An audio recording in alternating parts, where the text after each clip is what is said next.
Harrison School District 2 in Colorado Springs is joining 5 other school districts across the Front Range, along with state superintendents and special educators, in filing a federal lawsuit against the state and Governor Jared Polis.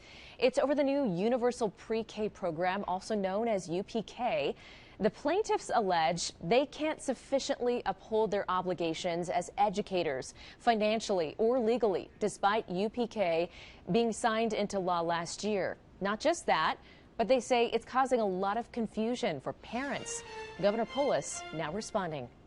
All of us will be filing action. The people you see seated here represent school districts, administrators, and special educators. To enforce rights guaranteed and promised by the state and federal law as it relates to Colorado's Universal Preschool Program. They're suing the state of Colorado, Governor Jared Polis, the State Board of Education, and the Department of Education. This is not a step that any of us wanted to take. At the heart of their federal suit, the UPK system, which they claim has caused harm through lost revenue, increased administrative workloads, and diminished relationships with parents and students. It specifically points out prejudice against those with learning disabilities or kids with IEPs, and potential violations of laws regarding the rights of children with disabilities. The director of special education with Harrison School District 2 describes it like this. It's been told to parents, you have the right to choose anywhere you want to go.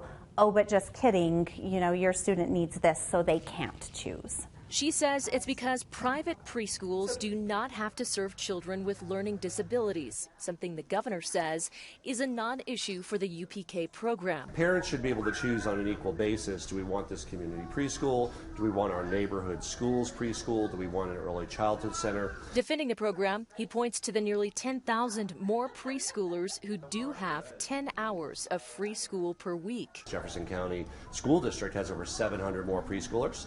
Because of it, across the state, 43% more kids are able to go to preschool. So that's over 10,000 kids that wouldn't have been able to go to preschool. But the Harrison School District superintendent says the state's funding falls far short of the demand, leading to some tough conversations with parents. If you're going to fund full universal preschool, you're going to have to find money in your general fund to make up for what the state is not providing. And universal preschool was approved by lawmakers last year in House Bill 1295. Governor Polis wants to put forth a proposition to voters this November, Proposition II, that would allocate more of the state's tobacco tax towards universal preschool.